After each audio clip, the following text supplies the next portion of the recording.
Maria og jeg vil nu bevise Pythagoras sætning, som er, at a i anden plus b i anden er lig med c i anden. Og det vil vi gøre med hjælp af de fire figurer, som vi ser her. Vi starter med at trække en linje, som går her, som vi så ser over på den her figur, som vi kalder BD. Og den er så halvt så stor som vores kvadrat heroppe, som er ADKC. Og grunden til, at det er ifølge sætning 1,41, at når et parallelogram og et trekant har samme grundlinje, og ligger mellem samme paralleller, er parallelogrammet dobbelt så stort som trekanten. Så derfor er det markerede blå område her altså halvt så stort som vores kvadrat. Det vi så nu er kommet til, det er, at vi skal bevise, at den her trekant er lig med den her trekant.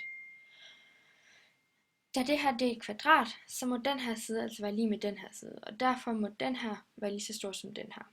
Da det her også er et kvadrat, så må siden AB være lig med AJ.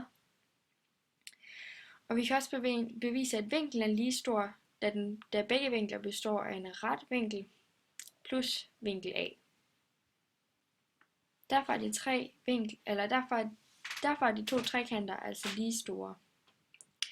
Og da vi igen ved via sætning 1,14, at når et parallelogram og en trekant har samme grundlinje og ligger mellem samme paralleller, er parallelogrammet dobbelt så stort som trekanten, så må den her trekant, som ligger inden for samme parallelogram som den her firkant, altså være halvdelen af den her firkants størrelse.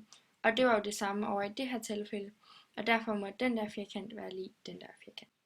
Og hvis nu forestiller vi, at vi havde et kvadrat i den her side også, og vi så gjorde det samme og påviste, at det var lig den rektangel, vi har her, så kan vi jo se, at at vi har siden B her, og at da det er et rektangel, ved vi, at for at finde arealet, så kan vi sige side gange side lige arealet. Og det er jo det samme som at tage det i anden. Så vi ved, så her kan vi sige, at vi har B i anden. Og hvis nu vi har det kvadrat, vi forestiller os, vi har her, siger at den kalder vi A, den side her. Og derfor er A i anden jo lige det kvadrat, vi har her. Og vi har jo lige påvist, at det kvadrat her, som vi siger er B i anden, er det samme som det her rektangel.